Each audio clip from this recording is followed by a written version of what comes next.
He seems besotted, said Danglars, pushing Caderousse with his knee. Are we mistaken, and is this Dante triumphant in spite of all we have believed? Why, we must inquire into that, was Caderousse's reply, and turning towards the young man, said, Well, Catalan, can't you make up your mind? Fernand wiped away the perspiration streaming from his brow, and slowly entered the arbor, whose shade seemed to restore somewhat of a calmness to his senses, and his coolness somewhat of a refreshment to his exhausted body. Good day, said he. You called me, didn't you? And he fell, rather than sat down, on one of the seats which surrounded the table. I called you because you were running like a madman, and I was afraid you would throw yourself into the sea, said Caderousse, laughing. Why, when a man has friends, they are not only to offer him a glass of wine, but, moreover, to prevent his swallowing 3 or 4 pints of water unnecessarily. Fernand gave a groan which resembled a sob, and dropped his head into his hands, his elbows leaning on the table. Well, Fernand, I must say, said Caderousse, beginning the conversation, with that brutality of the common people in which curiosity destroys all diplomacy, you look uncommonly like a rejected lover, and he burst into a hoarse laugh. Bah, said Danglars, a lad of his make was not born to be unhappy in love.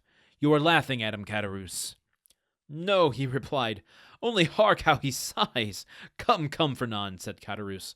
Hold up your head and answer us. It is not polite not to reply to friends who ask news of your health. All right, general thought, when men get together, nothing good can really come of it. This is a good example of how certain mindsets get shaped. This kind of volley of masculinities posing micro challenges to other men and their sense of worth or status, because Danglars and Caderousse are all but calling Fernand a wimpy baby here. Look at that sore loser who would rather suck seabed than be a man. Then there's that line by Danglars where it sounds like he's sticking up for Fernand, where he says, Bah! A lad of his make was not born to be unhappy in love.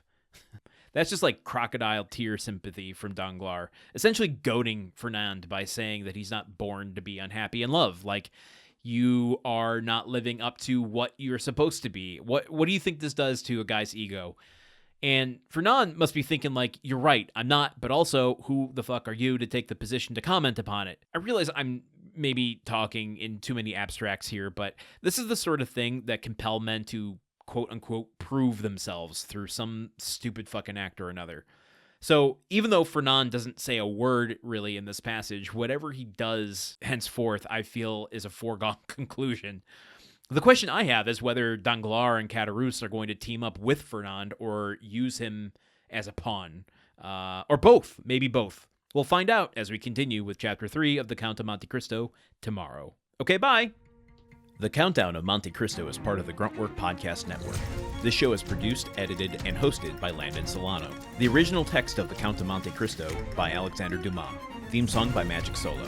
If you want to support the show and others like it, visit patreon.com/gruntworkpod. Thank you for listening. See you tomorrow.